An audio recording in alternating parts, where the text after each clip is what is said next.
Well, good morning. This is 8:35. Sorry I'm 5 minutes late getting started. But I went down to the hall for a minute, and the class was locked out of the room, so I went downstairs to see if I could find someone with a key to let them in. Both places I tried were locked up and no one home. But then the police came and let them into their room, so that made me a little late. I didn't realize it was 5 minutes late, though. But nobody else is in the room, so sorry about that. I wish someone were here. My first question would be, are there any questions? And seeing that nobody is here, I guess I won't be asking that. We are in, let me get set up from the current slide. There is an announcement I want to make, but I'm going to wait till somebody's in the room to hear it. So we'll just get going. Last time we were doing example 1, we're in chapter 2, which is first order differential equations, and section 2.5, which is solving a homogeneous or homogeneous, however you want to say it, differential equation. And we had started the process on example 1, and I guess I'll just go back and fill in what we've done so far, just in case, because it seems better than to start right where we left off. So here we go. Making sure my computer is still charging. Last night it gave me problems, but today it seems to be working better. Here's example 1's problem. Okay. X squared plus y squared dx plus x squared minus xy dy is equal to 0. Now, when you look at that, you see it, of course, is a first order differential equation written in differential form rather than derivative form.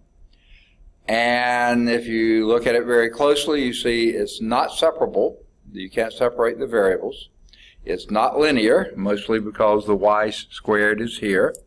Not separable because these are plus signs between the variables, not times or divisions.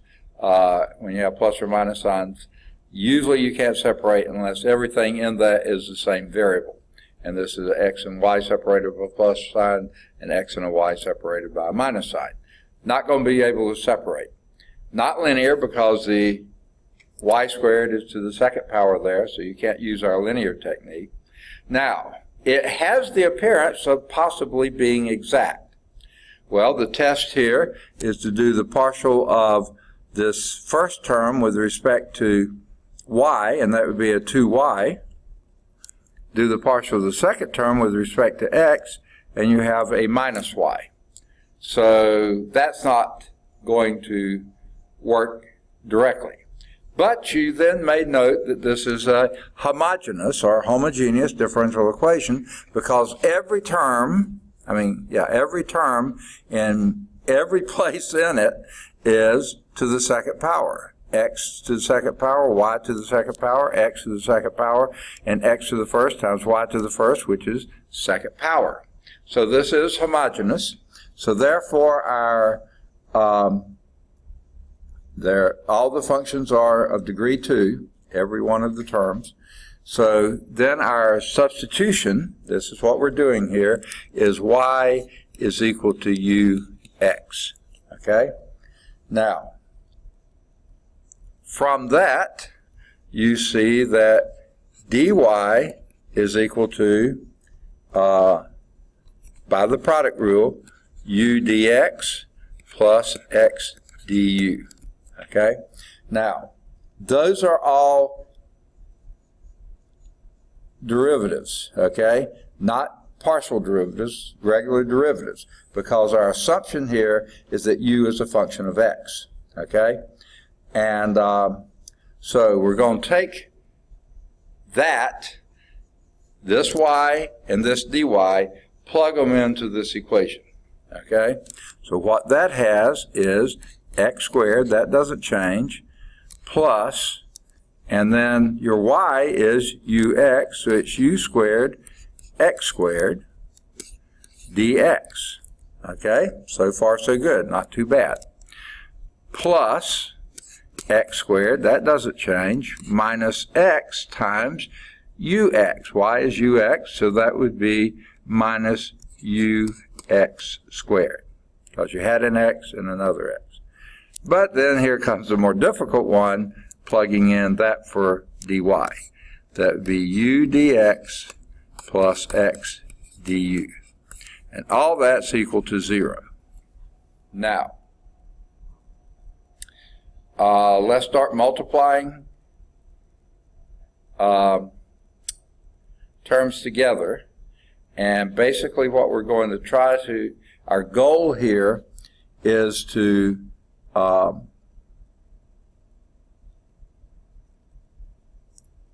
get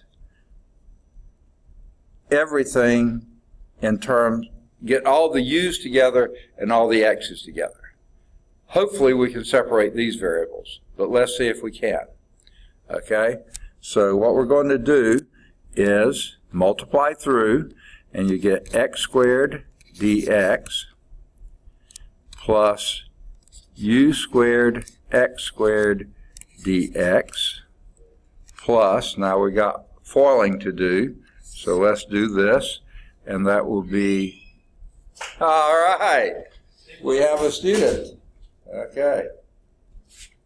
Oh, and I forgot to write down, Happy July, by the way. Happy July. I'll probably just sit over here my laptop. I didn't charge it last night. Well, then I'll move it. No, I'm just kidding. Okay. That'll be perfectly fine. And today, I think, is the second. I thought so. Okay. All right. And Nolan's here.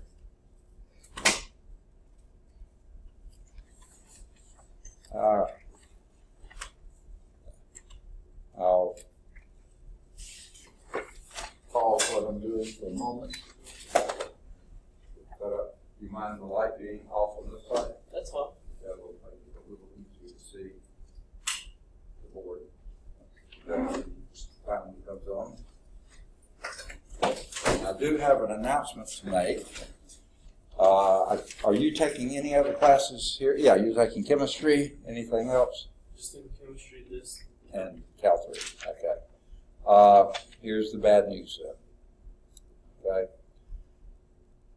Due to the fact, this is from our Vice President for Academics, due to the fact that Governor Ivey is recognizing July the 5th as part of the July 4th holiday, the college will close on Wednesday, July 3rd at 12 o'clock noon. So if you have any afternoon classes tomorrow, no. Okay, he's about to cry, I can tell. Someone bring tissues. So, okay. Wait, if I have a test tomorrow and my class is at 1:30, it's canceled? Yeah, you'll have it. Oh, let's go. On Tuesday. Let's go. No. Okay, he's going delirious here. Oh, man. Okay. Now, maybe you're a professor. No. Yeah. School is closed at noon tomorrow. Okay. Yes. And of course, it's closed on Tuesday. Yeah. Sorry, I'm really, really happy. All right. I'm glad that you are. Okay. The rest of it, I think, is just rather bizarre. Okay.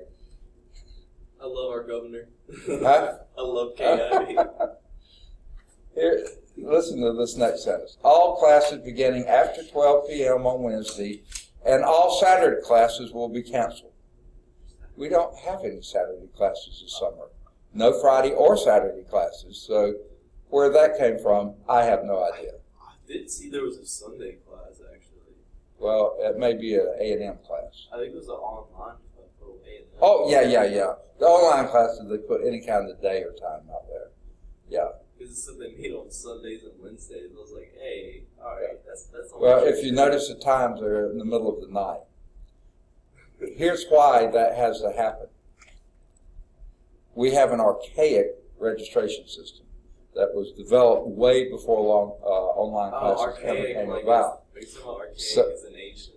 Yes, okay. And that was chiseled out in stone. Okay, so therefore, if you put the online classes at any time when other classes are meeting, or at any times when other online classes are meeting, the system tells you have a conflict and won't let students register. So they just do random times that are like. Well, not random. They have to organize them. Math is given these hours on this night, and all the things they have to do that. And on Sundays and stuff, when we have no classes, that's what they do. And they try to keep them from conflicting, overlapping any. So it's stupid. I have to tell students when they're registering. This doesn't mean you get up at 3 a.m. and have to log into your class. No, it's just a dummy time because they won't let you put online class, no time allowed. Yeah. You have to assign a time. So anyway, you're not taking any Alabama A&M classes because they do teach classes on this campus too, right? Because you'll have to check with them. But happy 4th of July. Sorry about that. Oh, cool. Yes. Yeah. Man, we're in the hard part of chemistry right now. Yeah. Not hard, but it's kinetics. Yeah. Oh, yeah. And I hate human reactions and stuff. Yeah.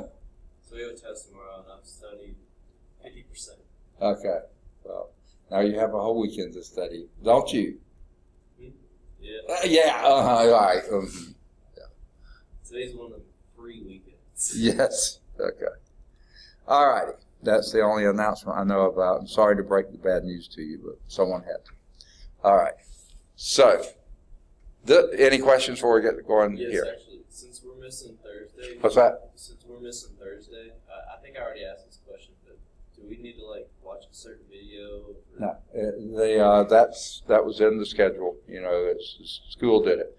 When I cause us to miss a class, I feel like I have to make that up. But this one, no. Unless you want to, I mean. No. Okay. We're at a good pace. Yeah. All right. Enjoy the 4th. Okay. Now, this was the problem we would started on last time, and I decided to go and start back where we started rather than where we left off. So this is just about where we got to. I think I'm not quite there yet to where we stopped, but I was just filling in the blanks to get us there. Okay? What it was, just a quick review, is this is a differential equation, linear differential equation, first order differential equation. Oh, wait, I said linear. First order differential equation. It's not separable the way it is because of the plus and minus signs. You can't separate the variables with those in there. Okay? It's not linear, mostly because of that y squared right there. It's not exact. I did the partial of this with respect to y is 2y. Partial of this with respect to x is minus y. Not exact. Now, there were some things you could try with exact, but you'll note this is also power 2, power 2, power 2, 1 and 1 is 2. So every one of these. Homogeneous. What's that? Homogeneous or homogeneous, however you want to say it. Yeah, I don't know how the proper pronunciation is. One of my students always called it homogeneous, so I always say both now. I always call it homogeneous. Okay, so what we're doing now is, here's our substitution. Y is equal to ux. You could have done x is equal to vy. That could have been the substitution too. This seems just as good as any, so let's try this. Now, if you do the substitution, y is equal to ux. Now, a couple things in it. We assume that u is a function of x alone. Okay? So, when we do expand this, dy is equal to product rule, u dx plus x du. Right? So here you got your y. It's product rule on that. Yeah, the product rule on this. Sure. Yeah. Got it? Yes, sir. Okay. Now, so plug that in. Everywhere you see a y here, plug in ux, and everywhere you see a dy, plug in that thing. Now, I do have a quick question. I do have them on paper. We did the u substitution? Now we got the y equals ux from taking that minus xy and setting it equal to u.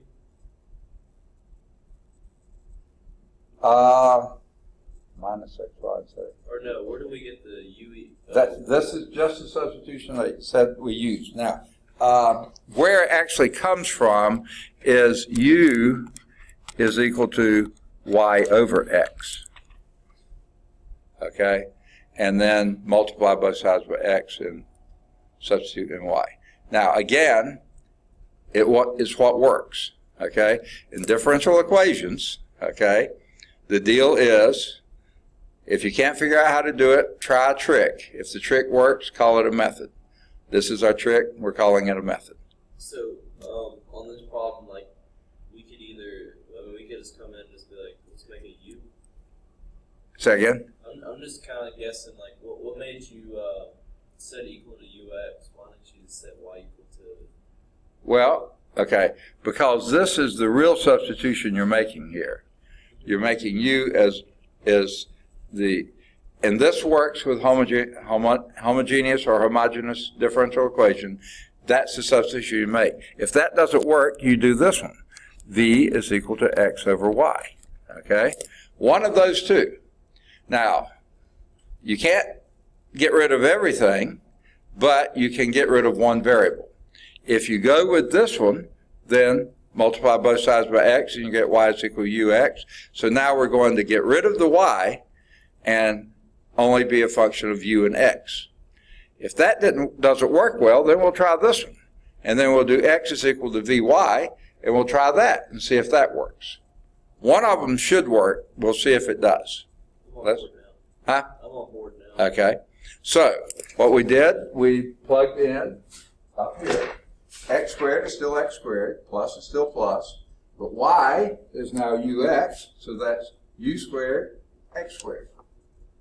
Dx is still dx, plus is still plus. X squared is still x squared, minus is still minus. X is still x, but y is now ux. So this is x times u times x. And then we take the derivative of that, Right, dy. Right. So I wrote that as u x squared. X, ux is u x squared. Okay? And then the dy we wrote as this thing. All right. Yeah. Now, Question. we also could have, you also, if you would have solved for the x equals, it would have been yv. Yes. You would have x equal yv, and then you plug yv in here. You plug in what dx is. You work that out. And plug in, yeah. And since there's more places to plug for that one, fewer places to plug here, let's go with the easy one. Yeah, that's fine. I was just asking. Yeah, but that's exactly right. Yeah. You redo your dx, come up with it, and then plug that in over here, leaving dy alone. All right. Now, what our goal is to see if this trick can make this separable.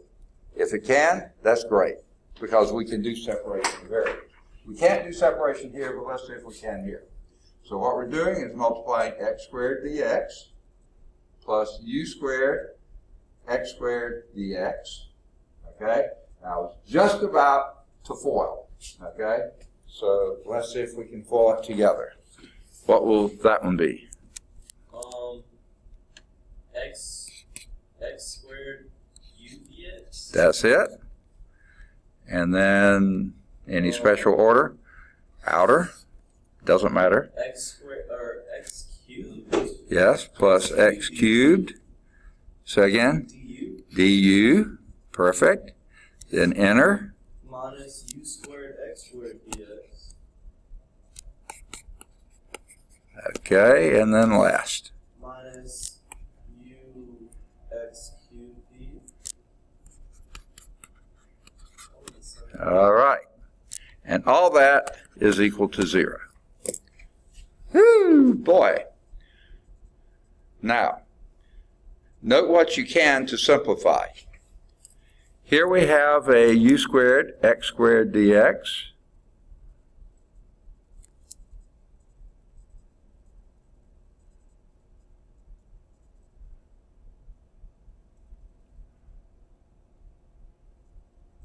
Okay, right? Oh, so. And there we have a minus u squared x squared dx. That simplifies. Don't see anything else that will. So now what we're going to do is try to get all the terms with, let's see,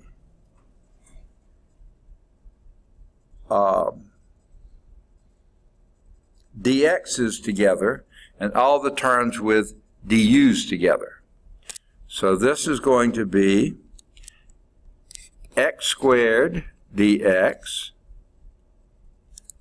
plus x squared u dx. Those are our only, so those are our dx terms, right? And get all the terms with du's together.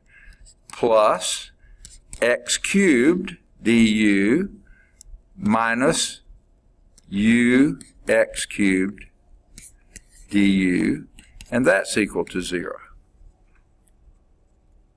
Agreed so far? Yes, sir.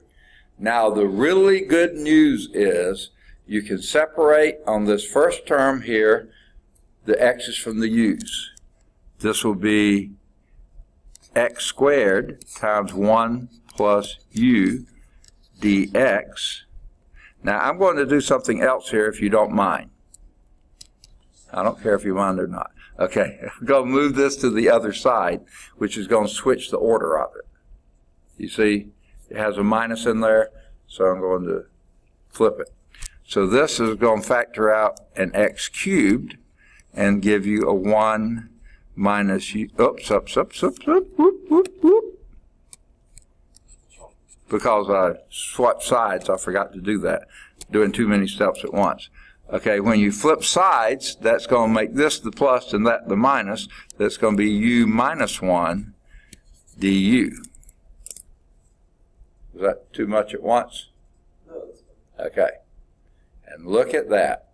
You can now separate the variables. Okay?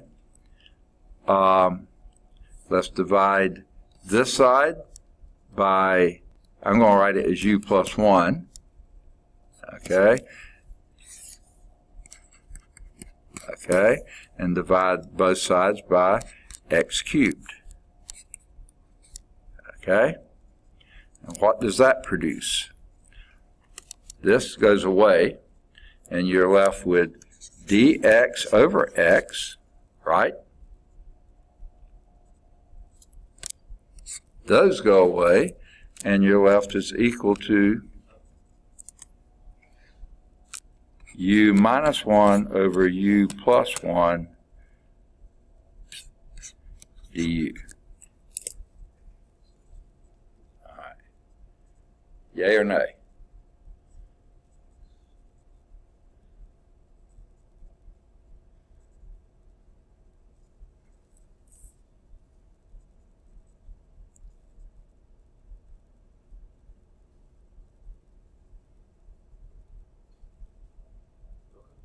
Got it?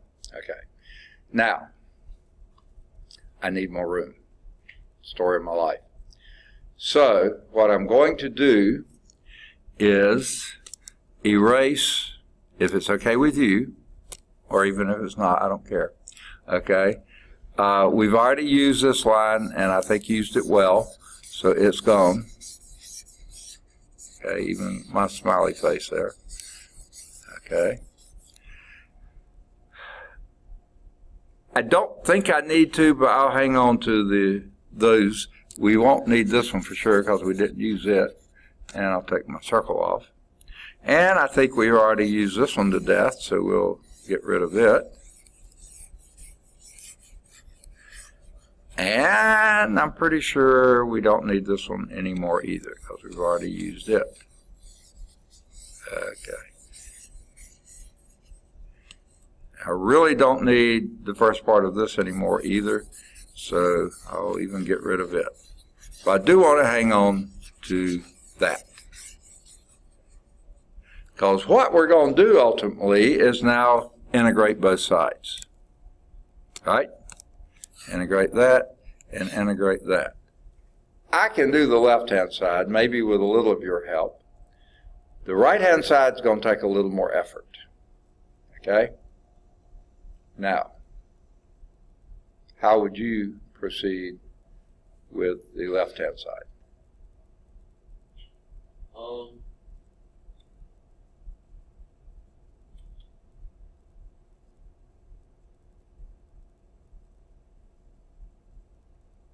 Well, the first one's going to be, wouldn't it just be ln of dx? Got it. ln of x. That's what you said, right? Okay, I thought so. Okay, I'll put x in absolute value bars just because you should. Okay? They didn't put any indicators on x, so it's always got to be the log. You can't take log of 0 or negative numbers. Okay? The second one. Second one's going to be a little more of a challenge. Is that going to be partial? Say again? That one's not partial decomposition, is it? Not yet. What do you have to do before you do partial fraction decomposition? Got to make sure that the numerator is a lower degree than your denominator. In other words, it's a proper rational expression. As a pinky up versus t. Okay. Now, you all know what I'm talking about. Proper. Never mind. All right. Okay. All right. That's not a proper fraction. So how do we make it into a proper fraction? What does this line indicate? It's being divided. Divide. Yeah, let's divide it. Okay. So what we're going to do is do x plus 1, u plus 1 into u minus 1. I don't need that long of a line there. So let me shorten that a little bit. Okay, start me off. In fact, you could have done this by synthetic division. Why don't we do that? It's even easier. Yeah, I forgot. Huh? I forgot how to divide that way. How to divide? Synthetically. Say again? I forgot how to do that. Okay, we better do it then, hadn't we? Okay, so we're going to keep what we got. Okay, how do you divide regular numbers? You do adding, subtracting, multiplying, we go right to left. But in dividing, we go left to right. Think about it, okay? So we do sort of the same thing here. Start with this one, okay, number 1. Make sure that you haven't skipped, make sure 2 things. You got it in descending order of powers, we do, and you haven't skipped a power on either place. We have it, 1, 0, 1, 0, okay. So now, divide u into u. How many times will you go into u? 1. 1 time. Excellent. And then you do what? Add the 1. Multiply. You don't remember how to divide. Calculator kid. Okay. 1 times u is? U. All right, you're good at this. And what times 1 is? 1. Plus 1. All right. Now, normally in long division, we would subtract. This is sign numbers. I like to do it this way. Change signs and add. Okay? So I'll change both signs to minus minus and then add. These two add to 0. This adds to a negative 2. Now I'll put this as minus 2 over u plus 1. Remember, you put your remainder over your divisor. Okay? So now this right-hand side becomes the integral of 1 dx, that's from here, minus the integral of, I'll put the 2 on the outside, du over u plus 1. Okay? And where did I get an x there? That's a u. Yuck. All right. So du. dx's are on the other side. du. Pretty exciting stuff, huh? All right. Now, with me now? Yes, sir. Okay. Huh? I was go ahead and do the integral of 1 du. Okay, do it. It's just u, right? That's you. That's just me? No, okay. Log x, absolute value x, is equal to u minus 2. Now we got these fun stuff. Second? I gotta do math. Wait. Would that just be ln of u plus 1? U plus 1. You got it. Now, at some point here, we need to write down a plus c. Okay? No, we don't. No, we don't. Not yet. Okay? Yeah, we do. All right. But rather than plus c, I'm going to put plus log c. That's a constant, isn't it? C is a constant, log c is a constant. It's a complex constant. Yeah. What's that? It's a complex constant. No, it's not. Not in this case. Okay? A lot of times C does stand for that, but not here. Okay?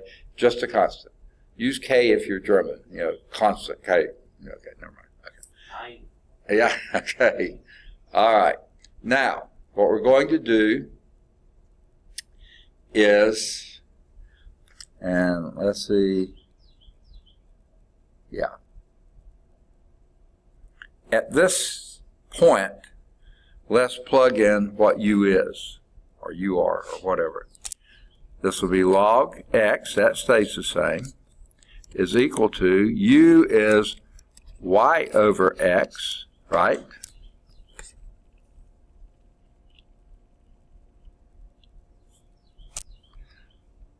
Minus 2 times the log of, Y over x. okay, y over x plus 1 plus log c.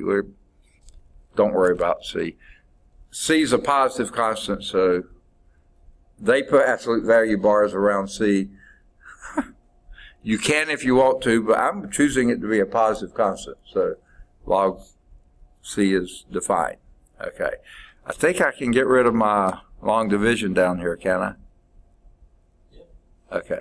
You want me to show you how to do it synthetic division? Yes, sir. You do, okay. Let me I then. do remember a little bit of synthetic. It's like, don't you like make the u plus 1 negative? And then Okay. you divide.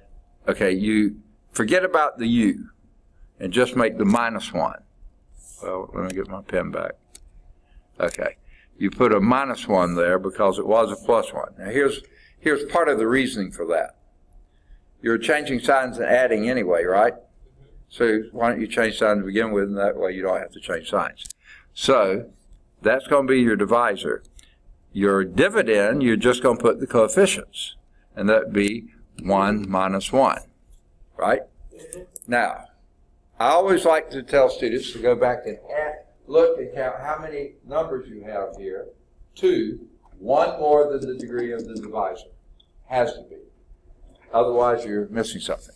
Then I have this little saying, skip a line, draw a line. Bring down the 1. And then at this point, you just add and, multiply and add. Minus 1 times 1 is minus 1. Add and you get minus 2. That's your remainder. So what? Yeah. So we have 1 minus 2 over x plus 1. Same thing we got before.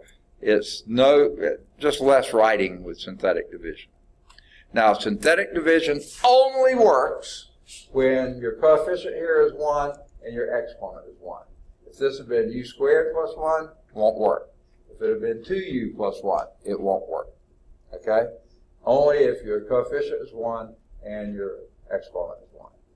Otherwise, you do long division like we did here. Okay.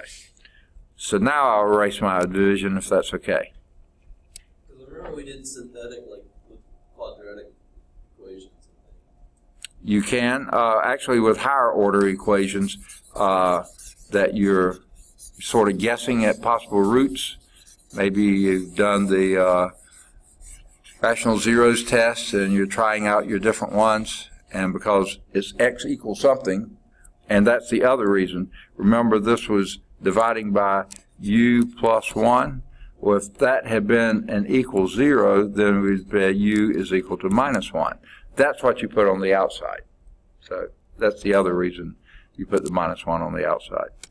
Okay. But yeah, you're testing different roots, do synthetic division. If you get remainder of 0, you know it's a perfect root. Okay.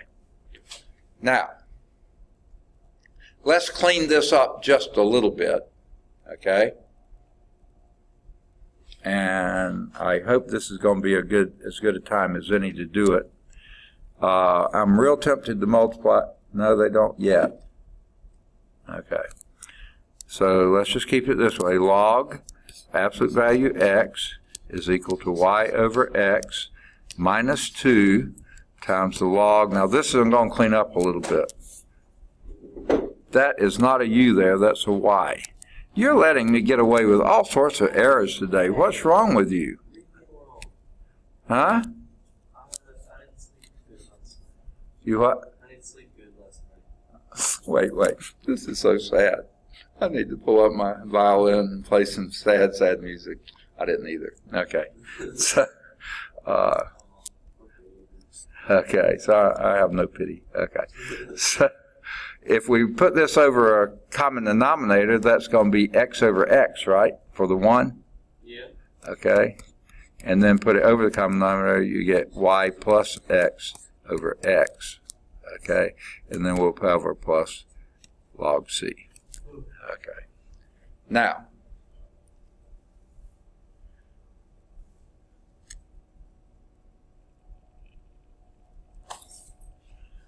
the next thing I'm going to do, can I go and erase my little division over here because we've already used it? Right? Too bad it's gone. Okay. Now,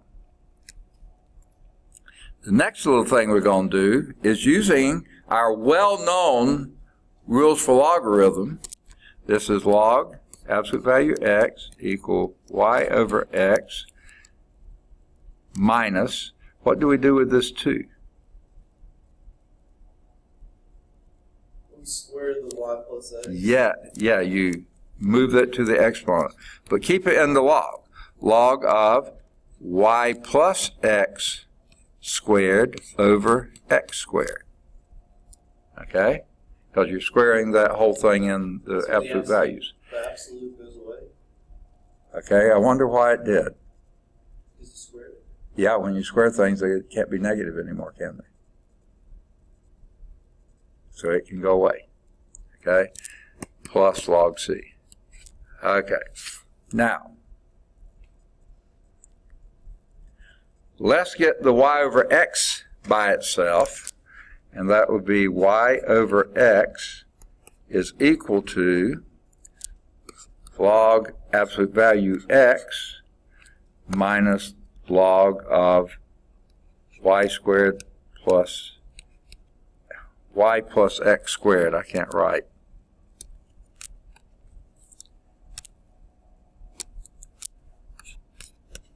Over x squared, right? Wouldn't it be positive though? You're right. Okay. Because you've added it to that side. Okay. And then you can be at plus or minus. I don't care what sign you make it. I'm going to keep it plus log c. It's just a constant. Okay. Make it positive, negative, whatever you want to. It's just a constant. Okay. Now, let's combine all those logs together using another one of our favorite rules of logarithms, right? That the log, the sum of logs is a log of their product. You never remember that one, right? Say yes. Okay, good. That's equal to the log of, and for some reason this absolute value goes away too, but x times y plus x squared over x squared, that's why it goes away, okay, times c. So I'm just going to bring the c up front because I'm combining, multiplying all those things together. And you see this x will wipe out one of those x's. That's why you can do away with the minus sign. Okay. Now, exponentiate both sides, and you have e to the y over x is equal to c y plus x squared over x. Okay. And that may be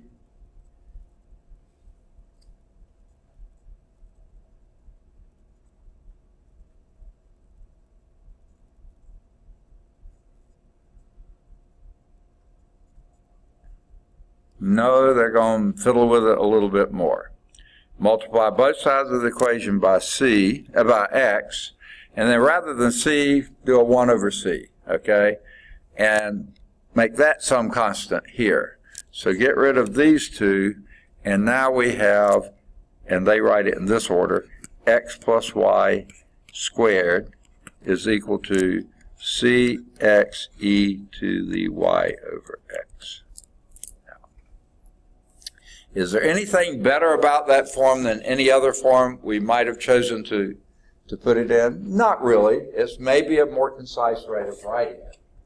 But notice what we have here. This is an implicit solution. You cannot write this explicitly as a function of y. Y is some function of x. Can't happen. This is implicit. Well, you had a pretty difficult differential equation to begin with, so there's no reason to imagine that it wouldn't have a fairly complex solution. Not complex in the Can't sense take of the I. derivative or anything to solve anything? Can't take a derivative? Yeah, you can implicitly take a derivative, yeah. And you can probably, you sure ought to be able to come back and reproduce that. You can do that on your own, though. I'm not about to take class. Okay, but I'll leave that to the student. Okay, that's how the math books like to say. We'll leave that to the student. Okay.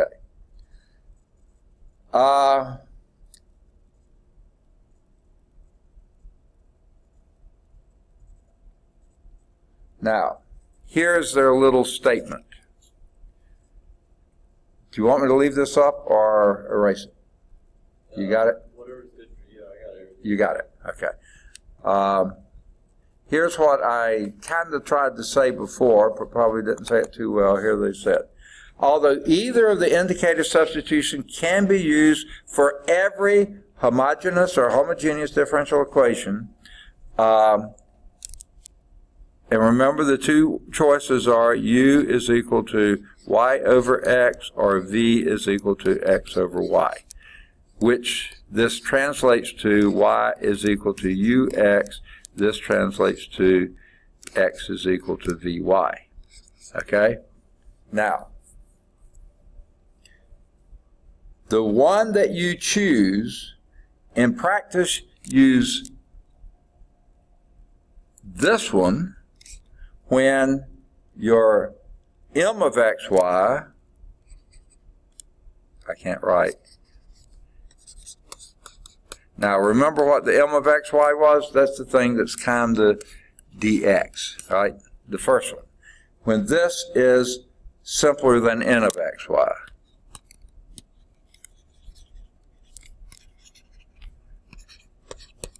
I'm not trying to interrupt or go off. Yes, you are. But Could you say, like, u is, like, equal to, like, tangent and v is equal to cotangent? I think I see where you're going on this. Like, with vectors and stuff, because usually, like, you know, u would be the I, v would be the j, but... I kind of see what you're saying. If this were a graph and these were unit circles or things like this, absolutely, okay. But you would need to have an argument in there, like theta. You know, tangent theta would be y over x, okay? And I just have a feeling that would, if you proceeded and did everything we did with that, and theta's in there, then you have inverse tangents scattered around here, and tangent squareds or whatever, and I think you would get a pretty big mess. Have you ever heard of KISS? Keep it simple, stupid. Yeah. I think that's the rule to use here, okay? It's a lot easier just trying this. And they say, as long as they're homogeneous or homogeneous differential equations, these things will work. They're basically guaranteed to. Okay? And here's Charles. Sorry. Good morning. No problem. Good morning. Don't be sorry. We're glad you're here. I'm the one to put you on. Okay. I got tied up last week. Work. Well, I'm glad you broke free. Never mind. Okay, so. Yeah. Bring them free from the sun. Yeah. Well, I hope you've been able to follow the. Yes, sir. Yeah, good. Okay. We're right now in chapter 2 still, linear first order differential equation. I keep saying linear. First order differential equations in 2.5, which is solutions by substitution, and we just did 1. And these are, this substitution, either one of these two works when it's a homogeneous or homogeneous differential equation, which means when you write it in differential form, your m of xy, which is the thing that's multiplied by the dx, I'm just putting these in to remind you what they stand for.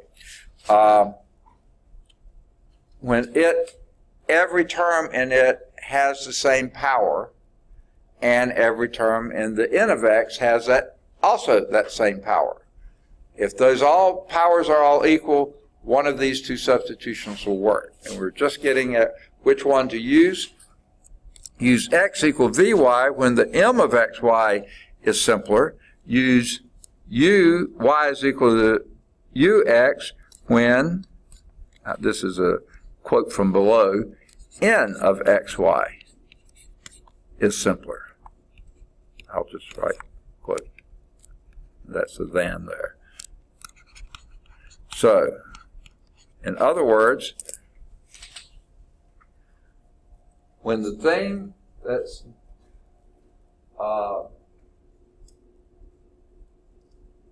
okay, if you look at the example we just did, you have x squared plus y squared on one, x squared minus xy on the other. Those are basically just about the same level of simplicity. However, if you do the y substitution on the second one there, you only have a single y term. If you did an x substitution, you'd have a x term on the first one and 2x terms on the second one. So they've got more substitution to do. So basically do the one that looks like it's going to wind up. This one will work either way, easily either way. So basically just do the substitution on the easier. Yeah, be lazy. Oh, no, maybe you can't do that. But some of you can. Okay. Yeah, do the one that's going to be the least hassle. Exactly. And this is the thing. If the m of xy, that's the thing multiplied by dx, is simpler, then do x equal vy. Go with that one. If the n of x is simpler than m of x, go with y is equal to ux. Okay. Now,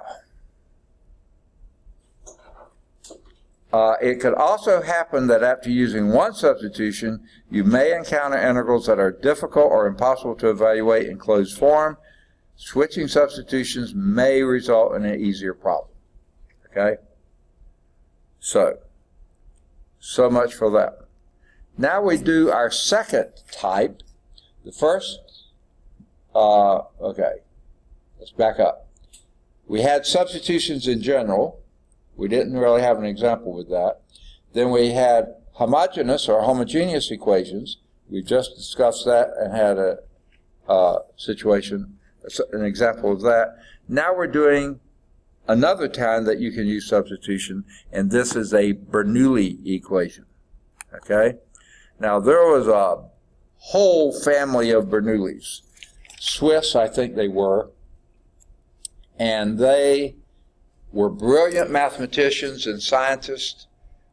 The patriarchs were two brothers, and they basically competed with each other. maybe sometimes in a healthy sense and sometimes in not so healthy of a sense. And they had children, and at least one, and I think more than one of the children, were brilliant mathematicians and physicists too. And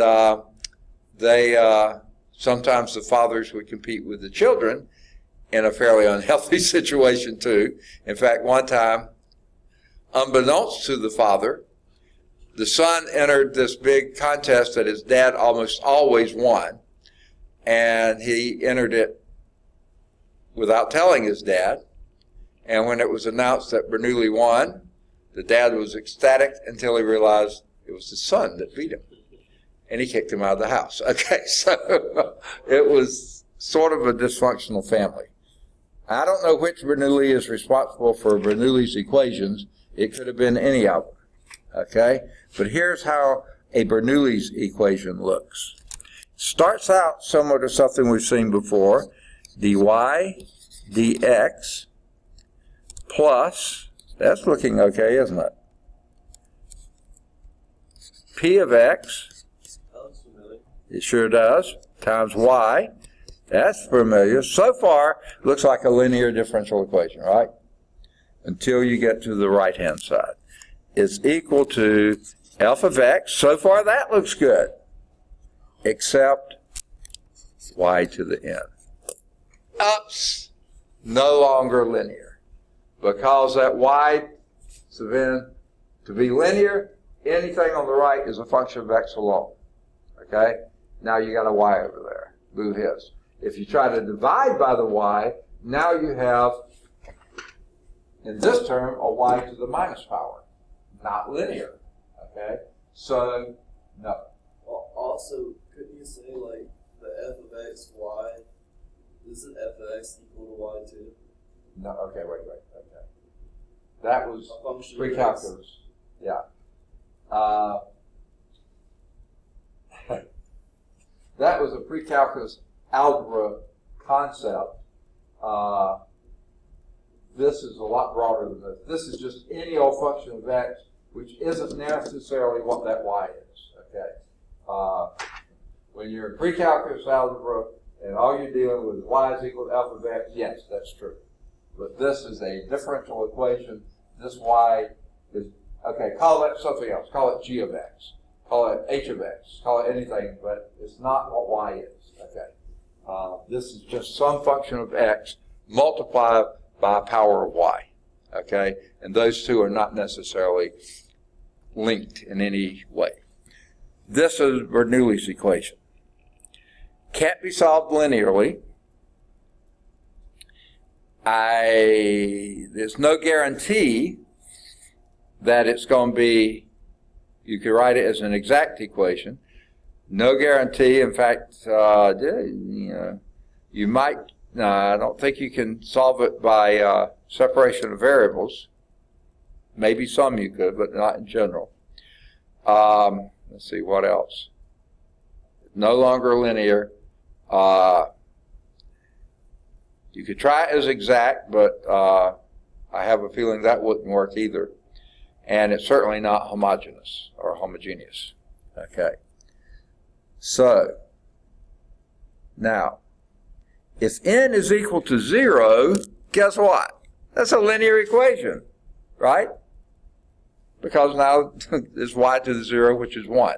That's back to being a linear equation. Now, even if n is equal to 1, you could divide both sides by 1, and now you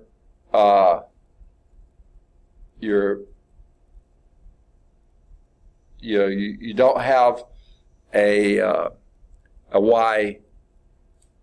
Let's see how to, yeah. If that is equal to 1, then you could combine p of x plus f of x and make it a new function, okay? So, or minus p of x minus f of x, and that's some new function of x. So that's linear, okay? But if n is not 0 and n is not 1, then here's what you use. Here's your substitution that works. Don't ask me why. It just does. This is the trick. It works. Make it a method. Here's your substitution. let u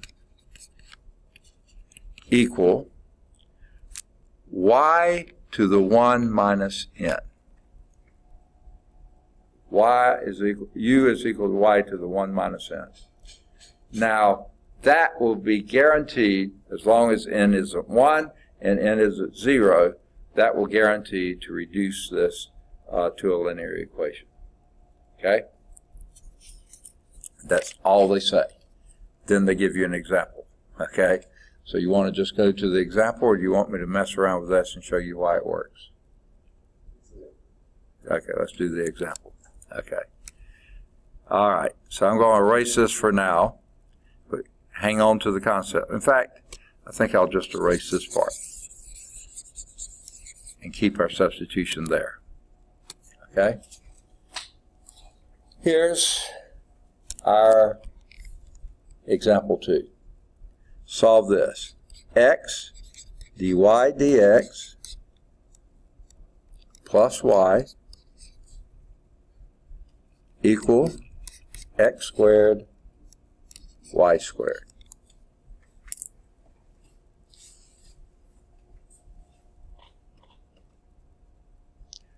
What's the first question you ask yourself? You say self? No, never mind. What's P of X? What's that? I don't know. What's P of X? What's G of X? P. P of X. Oh, okay. That is a good question to ask. But prior to that, is this in standard form? No. Why not? Dx. Second? Dx. The X in front? Absolutely right. How do we get rid of that? Divide. Divide every term by X. So then wouldn't the P of X just become 1 over X? Okay. So now you have dy dx plus 1 over xy is equal to x y squared. Yay or nay? Yes. Good. Is that in standard form? No. Why not? The 1 over X. That's a P of X. Right? Nothing wrong with that, is there? The, And that's what, in fact, that's one of my favorite P of X's of all time.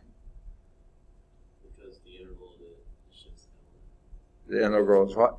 because the interval is just going to be L of X. Okay, and then what do you do with that? So it's E. Take the E of it. When you take the E of log X, what do you get? X. X. Oh, isn't that nice? Can you get any nicer than that? Okay? So that is your P of X.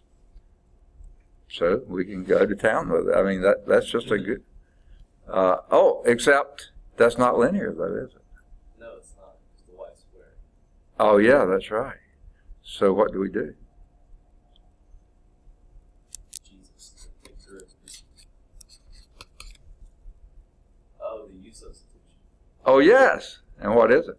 Y, or Y, 1 minus N, What's your N? 2. 2. So do Y is going to be 1. Right. Okay. So, if U is Y is equal to Y to the minus 1, or 1 over Y, okay, then I guess the next step was then okay. I think I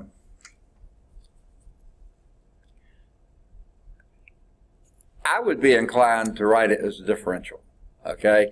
They're not. They like to stick with the dy's and all this kind of stuff. So what we're going to do here is rewrite this as, okay, u times y is equal to 1, right?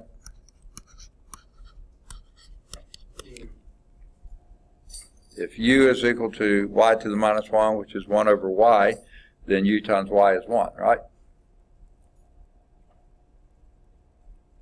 Yeah. Okay. So, let's do our, take a derivative of that. Okay. What we're trying to get is a dy dx. Okay?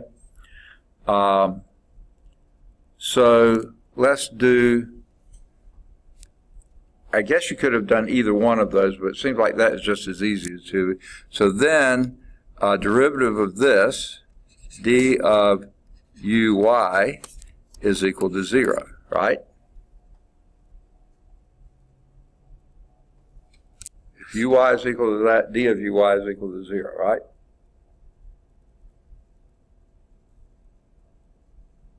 Differentiate both sides of that, right? Derivative of 1 is 0. Derivative of this is that, derivative of 1 is 0, right? No. Huh? No. No. Why not? You gotta do the product rule. Okay, we haven't done it yet. But if you take, okay, now let's do it. That's exactly the next step. U dy U dy y du plus y du is equal to 0. Okay. Now, what is that dy and everything else in there?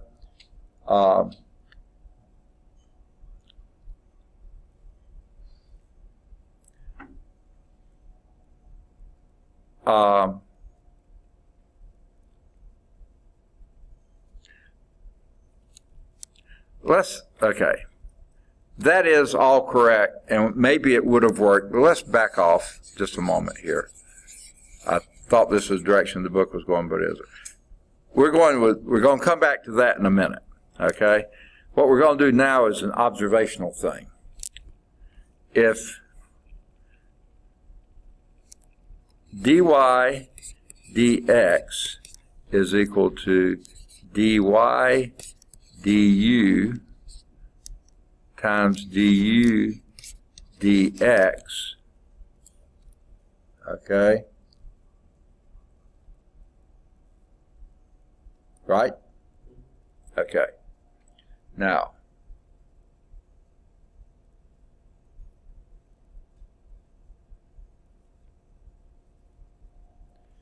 what we're going to wind up with is this, du dx. We don't know what that is, but we do know what dy du is from here. So let's now do what we just said. I wish I hadn't erased it now.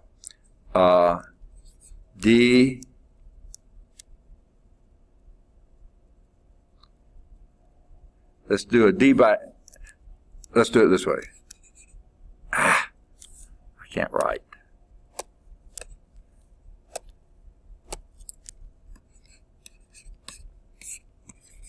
Let's do it this way. This is equal to du dx times y plus u times dy dx. And that's equal to 0. Okay? Now, let's solve this for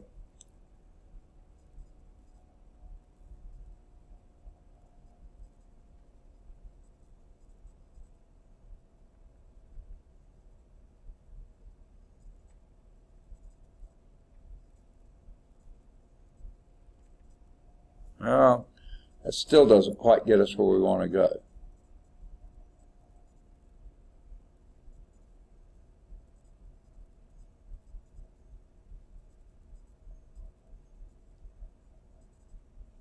Okay. I mean, we may still be able to use it, but rather than muddy the waters. I know this part is true. That's our substitution.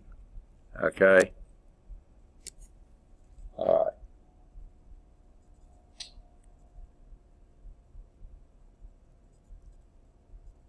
But here's where they do it. If u is equal to y to the minus 1, here's where I was blowing it. Okay? And let me go and write that. 1 over y. Then, this implies that y is equal to 1 over u. Also, doesn't it? which is u to the minus 1. That's what we need to take the derivative of. dy dx is equal to this thing right here. Okay, here we want dy du, and that would be what? I don't need this twice. I already got it once, so I don't need it again. Okay. ln of u? Okay, wait, no, you're not integrating. Taking the derivative. Negative u. Negative u to the Negative 2. negative 2, which is the same as minus 1 over u squared, right? Yes. Now,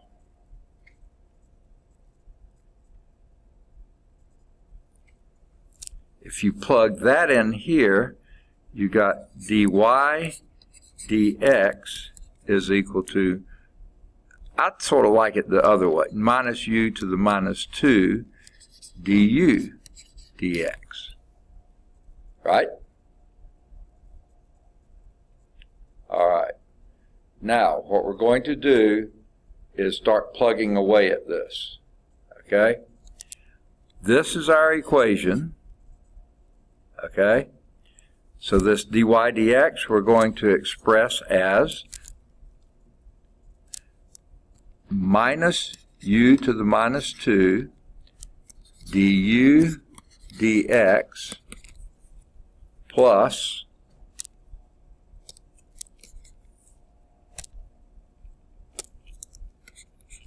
okay, 1 over x, but we don't want to write y. We want to write what y is. Y is u to the minus 1. U to the minus 1. And that's equal to x times u to the minus 2. Because y squared would then be u to the minus 2, right? Got it?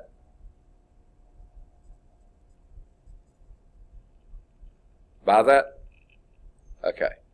Now I wish I had written it in fractional form, because what I'm going to do now is multiply everything on both sides by u squared. So this will leave me a minus, in fact I may do it by minus u squared. Let's do that. So this will be du dx is equal to, no, keep wanting to put equal, that's not equal, minus, because I'm multiplying by minus u squared, that would be minus 1 over x u, right? Not squared, u. Because multiplied by u squared and u is minus 1. And that's equal to x. Now, that is a linear differential equation, right?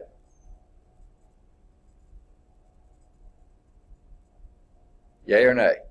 Yay. Yay, all right. What's your p of x?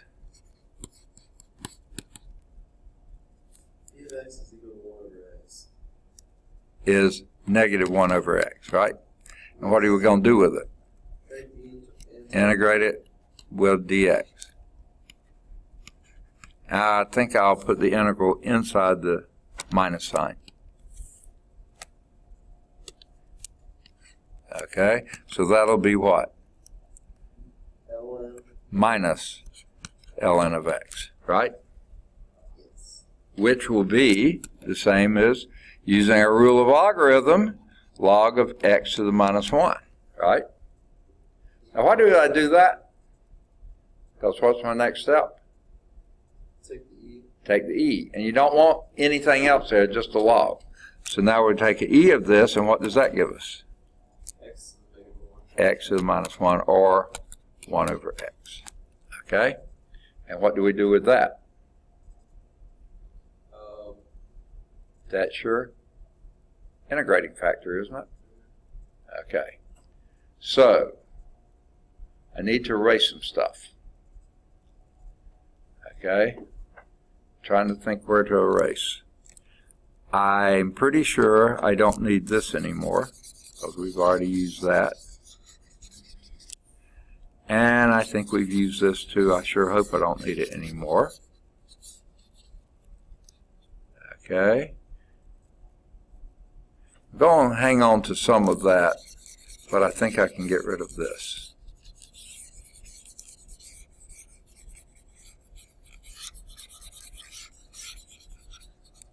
And I hope I can get rid of that, because I just did.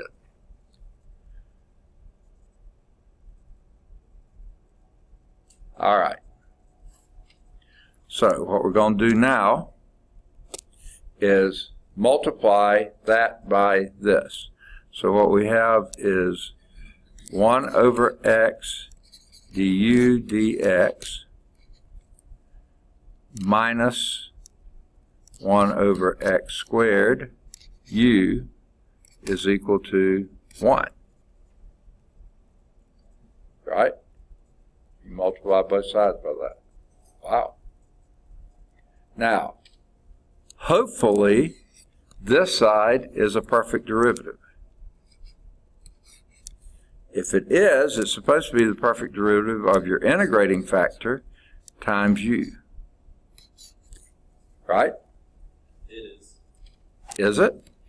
Yes. Okay. Because once the derivative of 1 or x to the minus 1 is going to be negative x to the minus 2, and that's recognized as 1 over x squared.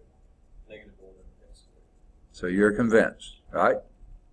You're absolutely right. That is, because this is a product rule. First times derivative of the second, perfect. Plus the second, which is the u, times the root of the first, which is minus 1. Yeah, perfect. And then you Okay. take the integral of that, Yeah, we're going to take the integral of both sides. and then you get 1 over x u is equal to x. 1 over x u is equal to x. Okay. Okay. And You can get rid of x by, where you multiply x, so you basically get u is equal to x squared. okay. I think at some point, though, you have to put a plus c in here. I think that's probably the best place to put it here. And then when you multiply both sides by x, let me make sure I'm not doing it too fast. I think that's right. And then multiply both sides by x and get u is equal to x squared plus cx. Okay? Now, go back and change and use your, Substitution. yeah, and your substitution, if you remember, was u is equal to 1 over y, or y is equal to 1 over u. So u is equal to 1 over y. So what we have here now is 1 over y is equal to x squared plus cx. So y is equal to x squared plus cx to the minus 1. Or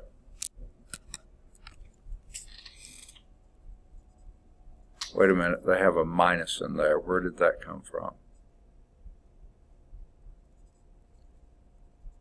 Checking. Yeah. They had a minus 1. What's that? They made the one that where we had it all equal to 1. Right. We took the integral of 1. They had it negative 1. But why is that? Where did I mess up here? That is a good question. I have no idea.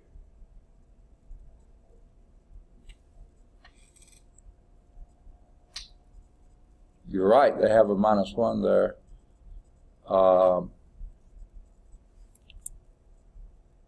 I may have erased the place where I messed up, but let me see if I can find it. dy dx is equal to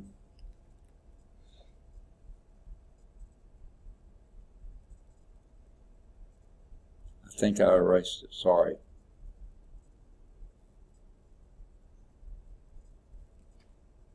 Yeah. Somewhere I messed up here, and that should have been a minus 1. So that's a minus 1.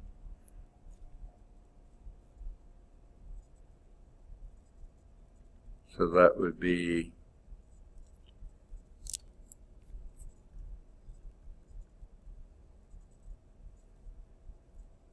now I'm completely, oh yeah, here we go. A minus x squared plus cx. Okay. So then this would be y is equal to c1 over cx minus x squared. They put minus x squared plus cx. Sorry about that. Okay. I dropped the sign. Sorry about that. That would have been a minus. Okay. But I already erased the place I dropped it, so I can't go back and recreate it. Okay. But that's the Bernoulli's equation, and that's the substitution you use for a Bernoulli's equation every time, and it'll work. Okay.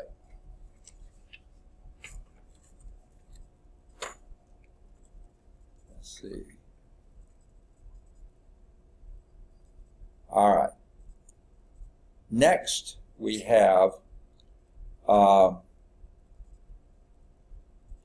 they do have a little note here. Note that we have not obtained the general solution of the original nonlinear differential equation in example 2, since y is equal to 0 is a singular solution of the equation.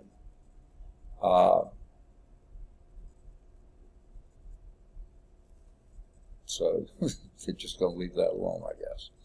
All right.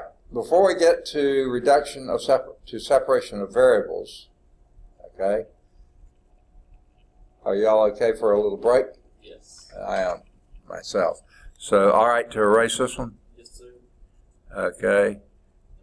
I'll actually leave it for now.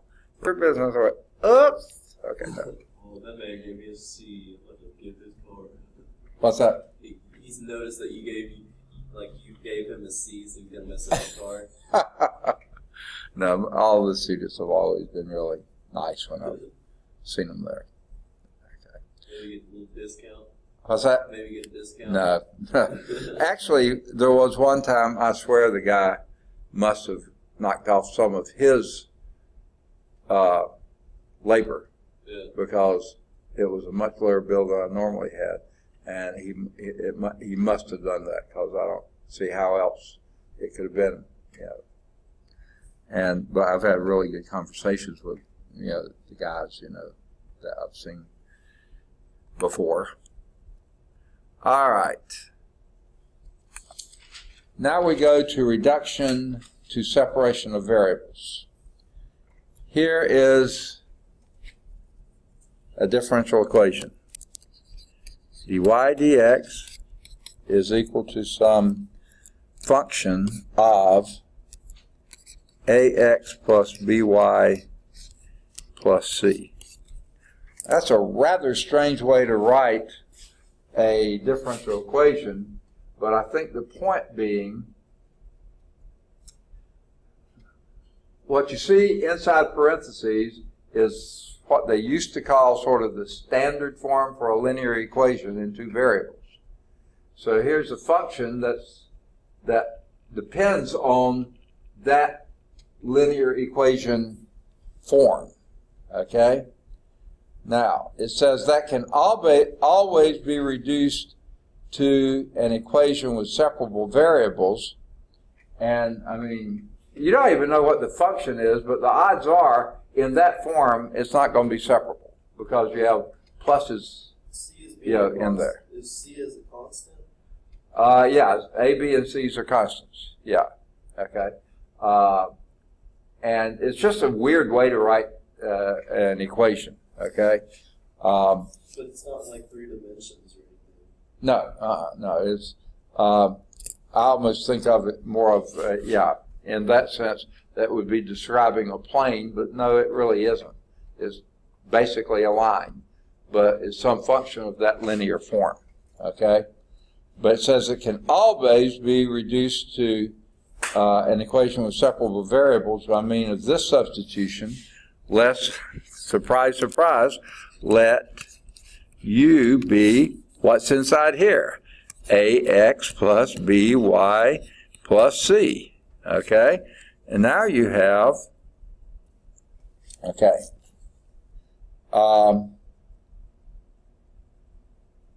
as long as b is not equal to 0. Is it what you wanted? Okay. If b was equal to 0, then this is no problem. I mean, this is just dy dx is some function of x.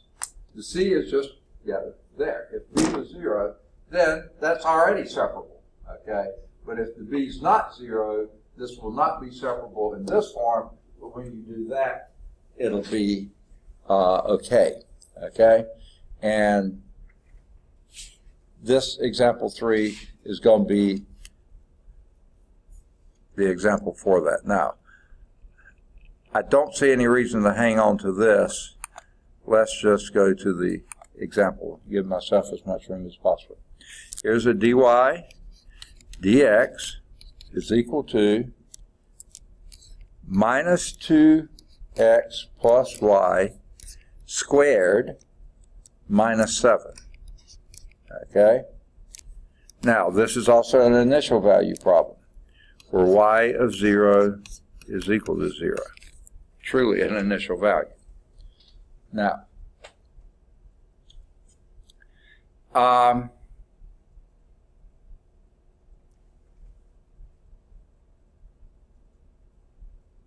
whereas before they said let u be everything on the right hand side, now they're just saying let's do the function, just the variable part of it.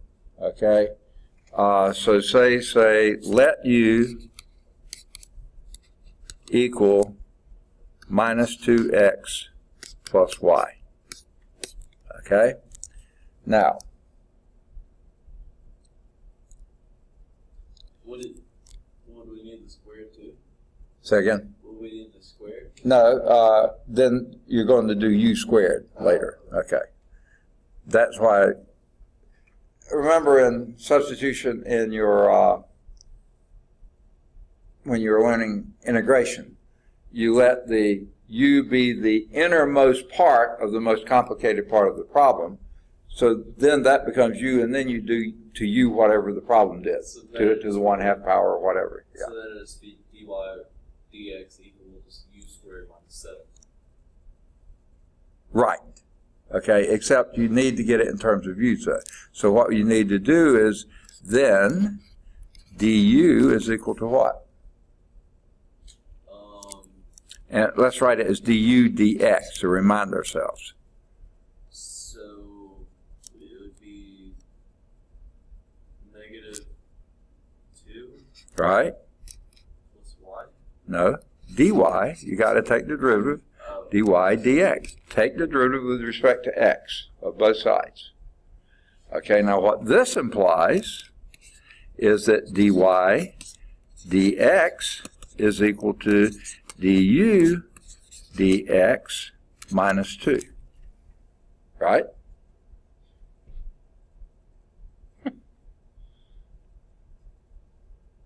No, plus 2, sorry, plus 2. Signs are getting crossed up today. You add 2 to both sides to isolate the dy dx. Okay? Now, let's see what happens then. So dy dx, that's over here, so this will become du dx plus 2 is equal to, as you said, u squared minus 7. Right? Now, I'm all in favor of subtracting 2 from both sides. Are you okay with that? Yes, sir. So now we have du dx is equal to u squared minus 9. Can you, that's a perfect, whatever. Something like that, yeah. It'd be du dx equals u plus 3 parentheses and the parentheses u minus 3. Okay, now we'll get to that. Sorry. Okay, let's not do it quite yet. Or you could, I guess. But now this is just perfectly separable by variables. This would be du over u squared minus 9 is equal to dx, right? Okay. You act like you don't believe me. Okay. Okay. Now we're going to integrate both sides. Once you separate, integrate. Now is a good time to recognize that du, that first integral, let's just take the 1 over u squared minus 9, can be written as 1, exactly what you said, u plus 3 times u minus 3. Now what do you think you're going to do with that? You mentioned it earlier today. Partial decomposition. Yes. So that's going to be some a over u plus 3 plus some b over u minus 3. And then what would you do?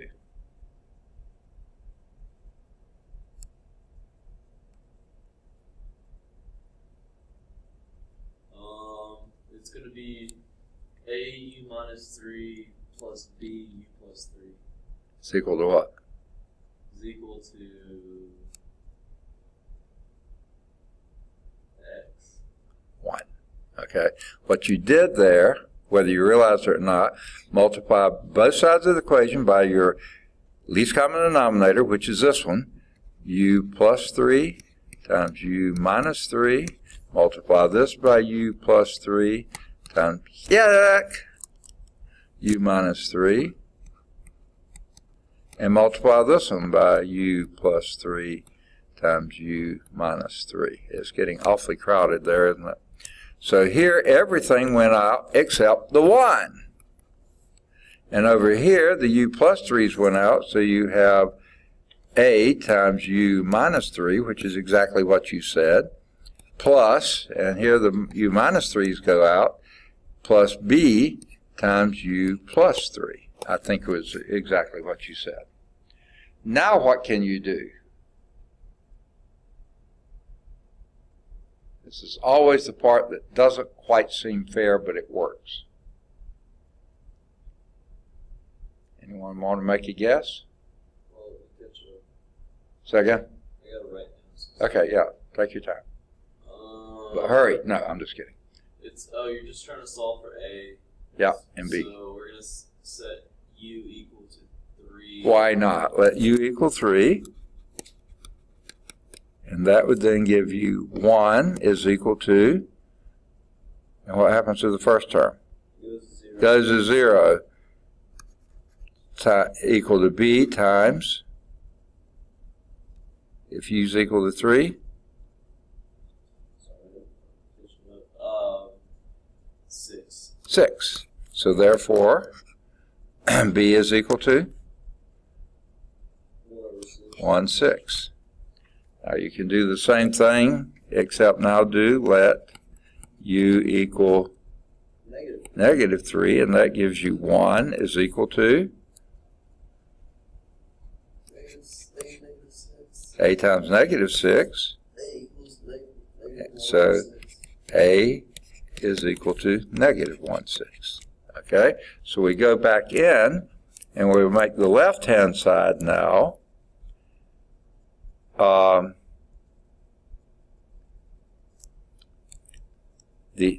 I'm going to go on and write this out this way. The integral of, I'm going to write the b first, okay? 1 over 6 times the integral of du over u minus 3 minus 1/6 times the integral of du over u plus 3. That's equal to, integrate dx, and you get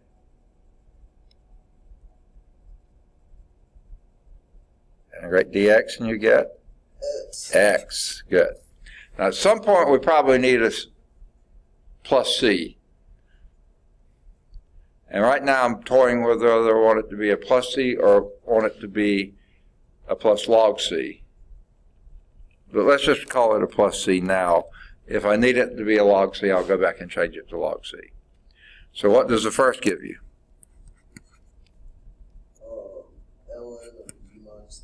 u minus 3 minus 1/6 times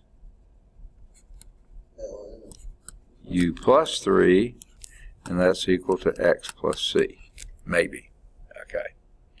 Now let's make that the log of u minus 3 to the 1/6 power minus the log of u plus 3 to the 1/6 power, and that's equal to x plus c. Okay? I need more room, so what I'm going to do here, I don't think I need that again, I think, but I don't believe I need this one. I hope not anyway. And I'm probably through with this too. I believe I am. So let me get rid of that.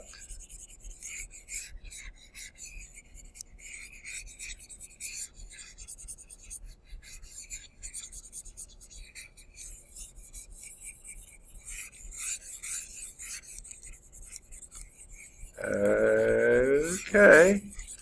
Getting closer. All right. Don't think I need this anymore. I hope I didn't erase too much there. I got kind of carried away then. Okay.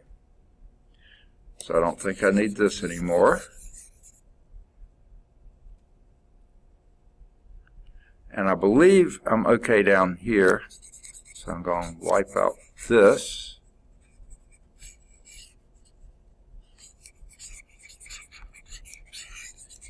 And all right. I think I've taken care of this too, so I'll wipe this one out. I hope I haven't erased too much. Okay. Go back to my pen. And what we have here, since this is a subtraction of logs, that's the same as the log of u minus 3 over u plus 3 to the 1/6 power. Okay? And that's equal to x plus c. What might you think we'll do now? E it, right. Okay, e this and e that. Okay? And what's e to the log? It just cancels it out. U minus 3 Divided by u plus 3 all to the 1/6 power is equal to e to the, I'm going to change that and make it e to the x times e to the c, right? And that would be e to the c is just some other constant, so I'm going to put the c here, c e to the x. Okay? Now, if we raise both sides to the 6th power, that's going to be u minus 3 over u plus 3 is equal to c e to the 6x. Wait. Question on that. C e to the 6x. I think I know why you did that, but we separated because e to the x and e to the c. Okay, it's a different c, yeah. They're multiplying each other though, right? Yeah, okay. If you have a base raised to the sum of powers, it's the same as the base of those powers multiplied together. Like if you had x, like x squared times x cubed, you don't multiply the exponents, you add them. Yes, exactly. And so, okay. And so then you have e to the c, and then Right. that just turns into c. So that's a new c. And then when I did this, it's yet another new c, because I should have ran c to the 6th. But that's now my new c. Okay. Okay, I'm just on board now, sorry. Right. Now, if you want to solve for u, which I think we do,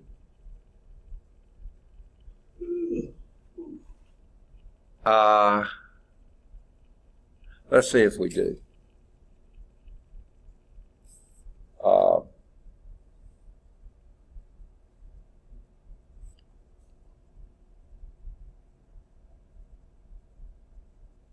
Yeah, I thought we did. Okay. What we're going to do here is multiply both sides of the equation, u plus 3. So you have u minus 3 is equal to c e to the 6x times u plus 3. Okay? So this is going to produce u minus 3 is equal to c e to the 6x times u plus 3 c e to the 6x. Right? Now let's get the two terms with u's together and the other without. So this will be u minus c e to the 6x times u. I should have put that in front, I think. Is equal to 3c e to the 6x plus 3. Factor out the u. You have u times 1 minus c e to the 6x is equal to 3 times c e to the 6x plus 1. Okay, you could rearrange the order of those if you wanted to. So u is equal to 3 times 1 plus c e to the 6x over 1 minus c e to the 6x. Okay. Now that's your u. But u is minus 2x plus 6. So put that in there. Minus 2x plus y, I can't read my writing, is equal to 3 times 1 plus c e to the 6x over 1 minus c e to the 6x. And then add the 2x to both sides. Y is equal to 2x plus c3, I can't write,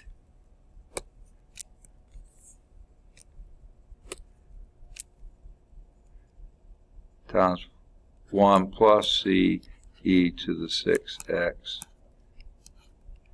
over 1 minus c e to the 6x. Okay.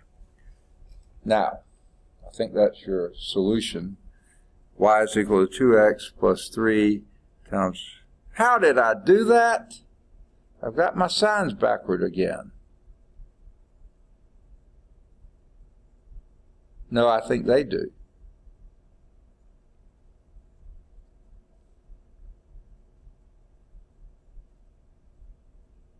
Yeah, I think they reverse their signs.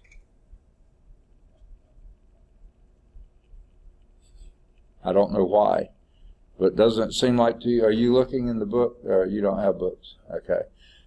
In the book, they have the 1 minus on top and the 1 plus on the bottom. So they don't. No, they don't at equation 6, but look in the blue underneath that. Oh, yeah. I think that it's just a typo on their part, because there's no reason for that. Okay. I think they just screwed it up. Okay. Now, oh, wait a minute. Take that back. We didn't put in our initial condition. When x is equal to 0, y is equal to 0, right? Okay, let's plug that in to what we have there. We have 0 is equal to 0 plus 3 times 1 plus c to the 0, right? Ce to the 0, which is 1. Okay, 1 plus c over 1 minus c. Okay, so let's figure out what c is. What we have here, multiply both sides. Ooh. You can't. We got 3. I have a problem here, but we'll come back to it. Well, wait, can you separate it and make it 3 over 1 over c plus... No. It looks like to me it has to be 3 plus 3c is equal to 0. So c is equal to, or 3c is equal to minus 3. C is equal to minus 1.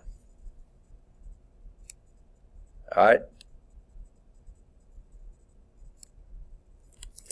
Okay. The only way, goodness, I'm stiff. Okay. Do you multiply that 3 times 1 plus c? Yeah. This side is equal to 0. This side is equal to this. Doesn't matter what the denominator is. If this side is 0, the numerator's got to be 0.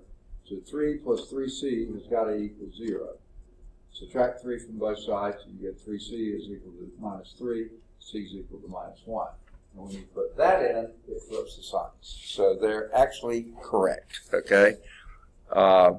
So your final answer is y is equal to 2x plus 3 times 1 minus e to the 6x over 1 plus e to the 6x. Because you see that second one doesn't have a c in it. It has a minus 1. So that's how it flips. Okay. Now, homework exercises here include any of the odds 1 through 9 that are in the back of the book. Either 11 or 13 if they're in the back of the book. Any of the odds 15 to 21, 15 to 19 if they're in the back of the book. 21 if it's in the back of the book. Any of the odds 23 to 27 if they're in the back of the book. 29 if it's in the back of the book. Now you can look at any of the discussion problems. If you find their answers in the back, go with it. But one thing I wanted to point it out is number 35 mentions Riccati's equation, which is one we haven't had yet. So you can certainly include that one if you, as a potential paper topic. Who in the world was Riccati? How did he develop this equation? What's this equation used for? Any of those types of things. If you recall back in chapter 1, we talked about population growth and how that, and I mentioned the concept of a logistic equation. There is an example there. That might be another potential paper topic. All right. Any questions on 2.5? Let's at least get started. Are there questions? Yes, sir. Okay. In 2.6, on a numerical method, okay? This is not your primary or your best numerical method, but it is a numerical method just to get you introduced to the concept of it. The others have some similarities. They refine and make them a little bit better, but they also get a little more complex. So they're starting with a fairly simple one here.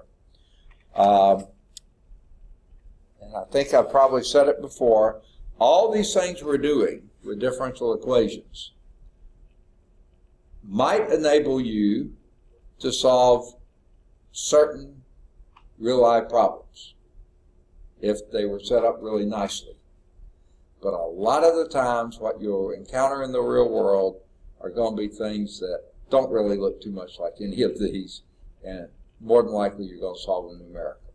Really, mostly, like, if you're going to research. What's that? If you're going to research, you would mostly call on these different equations if you're trying to develop or, as far as engineering goes, improve something or just start design something, build something from scratch. Yeah. You know, as a grad student, that's when you really need different equations, but you'll be using it, right? You'll be using them, but so many times you're going to use a package that solves them for you. Like MATLAB or... Yeah, something like that. Exactly. MATLAB, that's scary. Huh? I'm scared of your word MATLAB. Yeah, I took it at you. It sucks. It was just the way it was. It's a cool, language. but yeah, but it's weird. It takes more than a semester, you know, to really get in, and it goes so fast. Yeah. You can't keep up with it. Right. It's like learning a new Yeah. Basically, I don't personally know MATLAB, but I've done enough. When I did my research for my doctoral program, we were creating differential equations, and having to solve them, and you had to do it numerically. There's just no way. Some of these things were so convoluted, it would have taken you forever to try to figure some way to simplify them down to a thing. So you just did numerical. And back then, I wrote my own programs and did it on a little Apple IIc computer, because that's what we could afford, my professor. And those things took forever to do it. They would do it, but it took. I remember when I was doing some of the last of my research, I'd already moved down here to Birmingham, and I had caught one of the worst cases of flu I've ever remember having. And I was doing, I thought I was stuck in bed, so what I would do, I'd plug in the numbers and start the program running, and it would go sequentially for a while, and it went right to a printer, So it would go zip, zip, zip, zip, as it did the calculations. And then as it got more and more calculations, it would slow down. So it would be zip, zip, zip. And soon it was a half hour between the zips. And then it was maybe an hour and a half between the zips. So I would just plug in one, crawl back in bed, go back to sleep. And then when I woke up, if I didn't hear any more zips, I'd get up and see, oh, okay, it finished that one, do the next one. So then go back to bed and go to sleep to zip, zip, zip, zip, fall back to sleep. When I got up, checked and see if it had finished. Sometimes it hadn't. Go back to bed again, then I'd hear another zip or two, and then it would do a few more lines at the end when it was finished with it. So, that's basically what you wound up doing. We didn't have MATLAB. I don't even know if it was created by this time. But anyway, what you observe, it said we could garner qualitative information of a first-order differential equation, and then the next several sections we did analytical solutions. Now we're going to do numerical solutions, okay? So there's 3 different ways to do it. If you remember, the qualitative was using those derivatives to indicate the arrows, and then you kind of follow the arrows, and that gave you an idea of what the curves look like. Then we did the actual analytical. That's what we've been focusing on. Now we're going to do numerical. So we're going back to almost where we started, and we're going to use the tangent line. Okay? Derivative. Second? The derivative. Yeah. And that's what most differential equations are. They start with a derivative. dy dx is equal blah, blah, blah, blah, blah, blah, blah. Okay? So here we have, and they put y prime. I'm going to put dy dx is equal to some f of xy. Okay? Whatever that is. Could be linear, it could be whatever. You got some function there you don't know what to do with, almost. Okay? And if they give you an initial condition, which in real life you're going to have, y of x0 is going to be some y0. Okay? Now, I know you said earlier that f of x doesn't really matter anymore. I'm just following along in Cal 3. Does it say dy dx is equal to z? Say that one more time. Isn't z equal to f of xy? Is it z? Oh, okay. Z. I thought you said d. Okay, z. It can be. If f of xy is if you're this is your xy plane, the floor here, and you're describing some surface up here, then the z is equal to f of xy. Yeah. Okay. This doesn't necessarily mean that you're describing a surface. In fact, you're really not. You're describing the derivative of a function. And the basic function you're trying to solve is y, but you see y is on this side as part of a derivative. It's on that side as part of a function. So it's not as simple as that's now a z, because this is a differential equation rather than being a an equation like you're describing in Cal 3, where you just have something on one side, something on the other side. That's probably not a very satisfactory answer, but it's supposed to be confusing enough to say, okay, I'm not going to listen anymore. Okay? All right.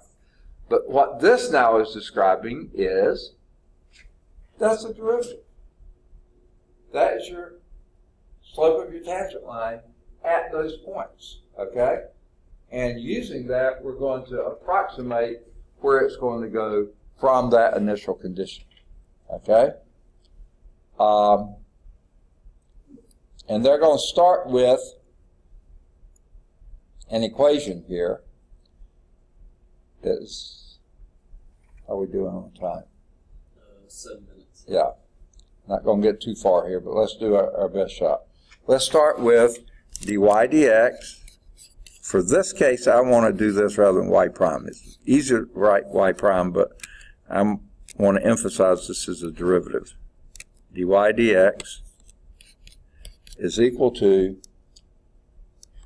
0.1 times the square root of y plus 0.4 x squared. Whereas your initial condition, y of 2 is equal to 4. In other words, when x is equal to 2, y is equal to 4. Okay. It's certainly not a separable problem. It's not a linear problem. It's not an exact differential equation. It's not a Bernoulli, it's a mess. Okay? And I don't think there may be, but I don't think there's an exact solution to that. Okay? I think you're going to have to do your best with an approximate solution. Now, this also gets down to other things. If it's real world, the odds are this is an approximation itself. It's close to 0.1. That's probably close to 0.4. You're probably making approximations all over the place here. Okay? So, yeah. Life is messy, and these can certainly be very messy. Okay? They say here this nonlinear differential equation to this initial value problem cannot be solved directly by any of the methods considered in any of these sections here. But we can still find approximate numerical values for the unknown y of x. And that's what we're going to do. And the process is going to be called a linearization.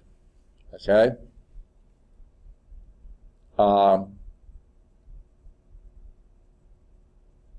Now, we know this is true at that point, at 2, 4, right?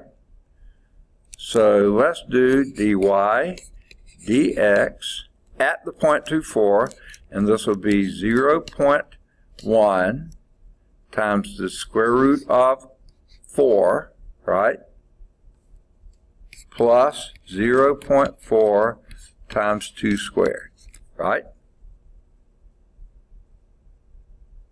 Agreed? So this would be 0.1 times the square root of 4 is 2. So 0.1 times 2 is 0.2 plus 2 squared is 4. 0.4 times 4 is 1.6. So this is 1.8. So at that point, at dy dx, your slope there at the point 2, 4 is equal to 1.8. All right. Now,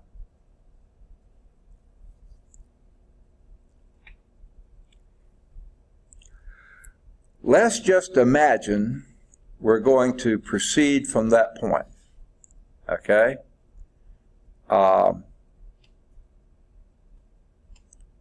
And let's do a linear approximation. That's what this is standing for, L of x.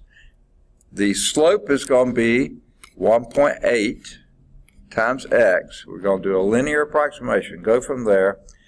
And we have to have sort of our y-intercept here. Okay? Now, how are we going to get that?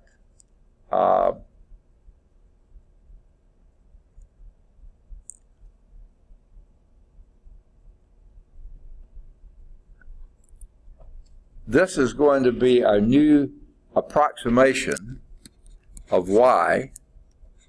So let's plug back in and say 4 is equal to 1.8x plus b. Isn't that what we usually call the y-intercept? Okay. But we're going to plug in for x 2. Okay.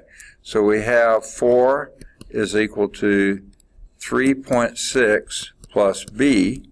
Well, it's pretty obvious that b has to be 0.4, right? Okay, so now your linear approximation of x is equal to 1.8x plus 0.4. That's how they get the thing in the book. Now that's... Why is b 0.9? Say again? Why is b 0.9? It's 0.4. You're making fun of my writing again. I understand that, and that's fine. I'm not at all hurt by it. Not a bit. Okay. Because 4 is equal to 3.6 plus b. B has to be 0.4. Right? Not 0.9. Okay.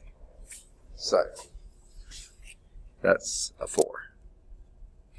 Now, that really is only good for when x is equal to 2 and y is equal to 4 at the point 2,4. But that's not going to be a bad approximation to go on. Okay? So what we're going to do next is, within a small neighborhood of x equal 2 and y is equal to 4, we're going to use that approximation to move up a step. Okay? So what we're going to do, how are we doing on time? We're already out? 45. Huh? Okay. We're going to pick up here next time. Okay? That's good. Oh, Charles, you came in after I made the announcement. Yes, sir. Have you got any other classes this summer? It's physics 2. Second? Physics 2. And what time does it meet? In the evening, Monday and Wednesday. Okay. Did you hear yesterday? Oh, I got the email about classes tomorrow. Yeah. Okay. Okay. Don't tell. Okay. He doesn't know. Oh, okay. He's coming for a film test tomorrow. Okay. Yeah, I'll have to do that. I haven't got an email or anything. Well, then you better come. No, I'm just kidding.